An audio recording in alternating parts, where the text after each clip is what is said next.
For many of us, there is something rewarding and sometimes profound about sharing a view from the top of a hill or a mountain. Include an epic sunrise or sunset, full moon or view of the galaxies above. And before we know it, a sense of wonder comes over us as we share an experience together. Wonder in the natural world is unlike anything else in blowing the fuses, bringing us together and lifting our eyes and spirits. And I think in these days we need this more than ever. Wonderspace is a call to re-wonder and to tell our stories of hopefulness.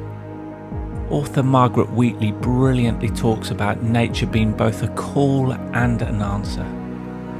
So over these coming months, we're going to invite people from around the world to join us in one of these window seats and ask them the same 6 questions about their life and wonder and stories of hopefulness.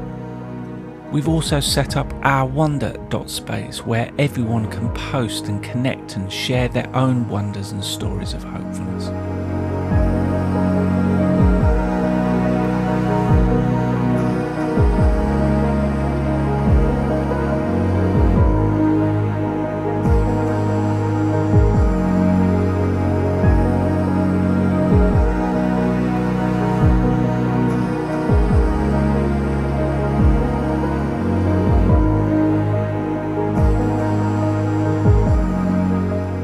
A few weeks back, I shared this window seat with the brilliant Jaz O'Hara from the Worldwide Tribe, and I started by asking which city or country she would like us to fly over and why.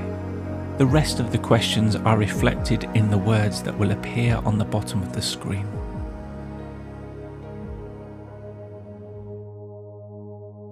A very significant country for me is Izmir in Turkey. It's significant because it's a place that I've spent a lot of time over the last 5 years, and usually I would be there every summer, and this year I haven't been able to make a travel plan to go there because of travel restrictions, so I've been thinking about it a lot. And talking of travel restrictions, Izmir is somewhere where many refugees leave Turkey to cross to Europe, and to do so they cross a small body of water, the Aegean Sea in the Mediterranean, in an attempt to get to the Greek islands, and usually that's Lesbos, sometimes Chios or Samos. And now, I refer to it being small, and it is for somebody who has the right documentation to get the ferry. It costs about 20 euros. It doesn't take long at all, but it is not small if you're doing it in a rubber dinghy, and many refugees do so, and it's very dangerous for them. Many refugees die on this crossing. And I'm just thinking about this place, sitting here in this seat, because those lines drawn on a map that stop some of us from crossing them but afford others of us to cross them, they just seem more senseless than ever from this perspective.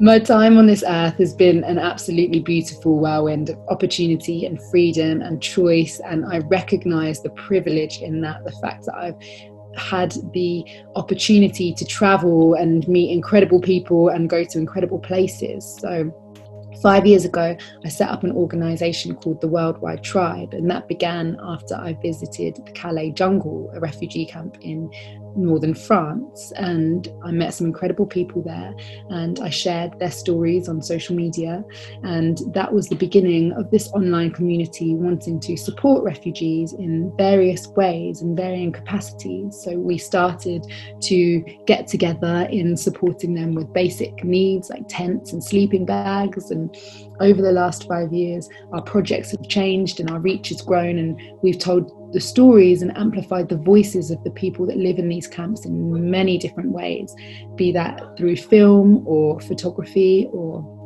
articles, and most recently a podcast.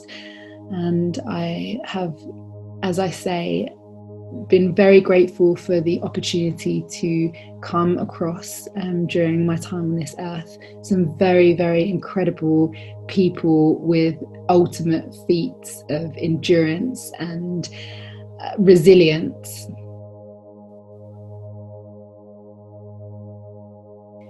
My place of reset on this earth is my mum and dad's house.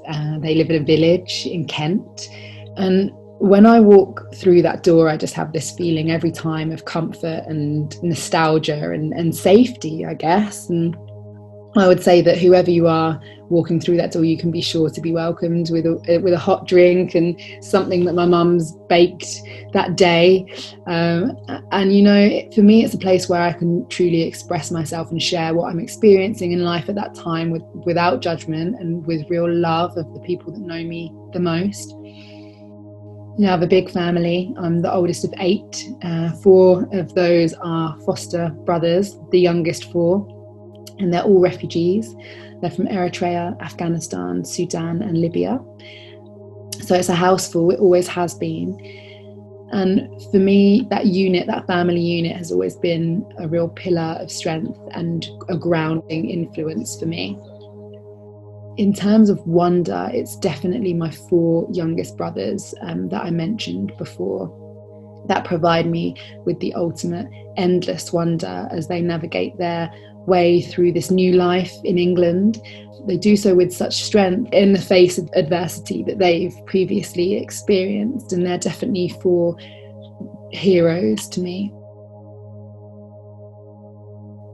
What brings me endless wonder is the edible gifts that nature provides. You know, trees that bear fruit, bananas, they have this perfect packaging that they're like a snack that you can take anywhere and they just grow from a tree. It's just wild to me. And that, you know, some people say that they're all you need to live off, that they're full of all of these vitamins and minerals. And, you know, coconuts, you can get them when they're young and fresh and drink the water and scoop out the flesh. And that's my favorite part, when you can use that hard exterior from the outside as a spoon to get it out. I mean, for me, that is just the most natural, beautiful high. And I don't know if you've ever seen how cashew nuts grow, but I remember being in absolute wonder at them, what they look like when they come from the tree. I know it's not a fruit, but I guess for me, it's any food from our earth,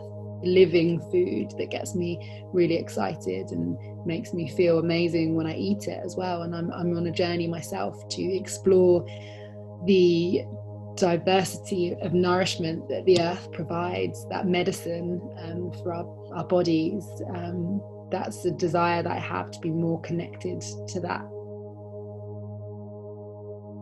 So for me, I'm very lucky that I've had many amazing people that have brought a lot of hopefulness to me. As I mentioned, my own little brothers are some of them. And to give you an example, I'll tell you about my first foster brother, Mez, who is an Eritrean refugee. And he left Eritrea when he was 12 to flee compulsory military service. And he didn't know where he was going or where he would be safe. And it took him a long time to get there. It took him a year. And in that year, he crossed the Sahara Desert and he went 15 days without food. He lost friends along the way. He crossed the Mediterranean Sea. His boat capsized actually in the Mediterranean. He walked across Europe. He lived in the Calais jungle. And that feat of endurance, has just stayed with me when I ever face anything hard. I think about him and I think about his life now and how he continues to work hard and never takes for granted the opportunities and choices that his life in the UK now affords him, because he knows what it's like to not have those. There's someone else actually that's on my mind at the moment who has been bringing me some hopefulness this week, because I just interviewed her for the Worldwide Tribe podcast. Her name is Wad Al-Khatib, and she's a Syrian journalist and a filmmaker and a mother. And she made the film For Sama, which is on 4OD, and I recommend anyone watching it. But be prepared, because it's very difficult to watch, because she shares about her life in Aleppo. For 5 years, she documents her life during the siege, during a lot of death and destruction during that time. But also, all the while, she falls in love with a doctor called Hamza, and she gets married and she gives birth to her daughter Sama. And the film is just the most beautiful juxtaposition of life and death, and her story represents so much of what is beautiful and what is painful, and the relationship between the two. And she continues to fight to stop the bombing of specifically healthcare facilities in Syria. So she continues to fight for something that she believes in, that is very important for this planet. And for me, that has brought me a lot of hope that one person's story can do so much for so many. From this seat here, from the space station, I'm reminded that whatever our background or nationality or religion, that we're all united. We all live on this earth. We're all crew. We're all on the same journey. And the wisdom that I feel like I've been recognizing time and time again during lockdown is actually the fact that there are many things that are out of our control in this life. Coronavirus, when things will go back to normal, whether things will go back to normal, things like that, you know, if we focus on them, they can be debilitating. They can block out what we can control. They can cloud our vision. And the things that we can control are the way that we deal with these circumstances, the person that we are, the person that we become. And we need those factors, you know, that we cannot control, to be on the periphery of our vision, so that they inform what we do, but they don't blind us from growing and learning and becoming the person that we most want to be.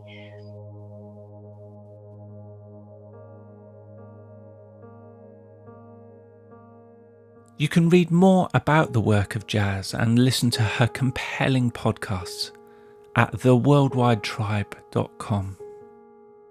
Jaz reminds us that wonder and hopefulness is not just found in the infinite or large scale. Treasure is everywhere. Music, art, design, literature, theatre, dance, the craft of coffee and whiskey. Wonder is in the structure of cells and particles and mycelium networks and fungi and soil, and the billions of galaxies that we know of so far. But wonder and hopefulness is also found in the stories of people, and in business with purpose and impact investment and non-profits who are making the world kinder and inclusive and equitable, and more innovative and creative. Jaz reminds us that wonder is also in the resilience and courage of a 12-year-old brother making his way from Eritrea to the UK, and a filmmaker journalist pursuing justice for people still living in Aleppo. So as we prepare for re-entry, what takes your breath away? What story that is not your own renews a sense of hopefulness for you? In future Wonderspace editions, we would love to share your wonders, your stories of hopefulness.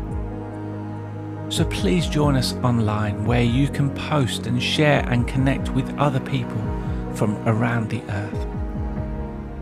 I want to thank Jaz O'Hara and everyone who pulled together to create this first adventure.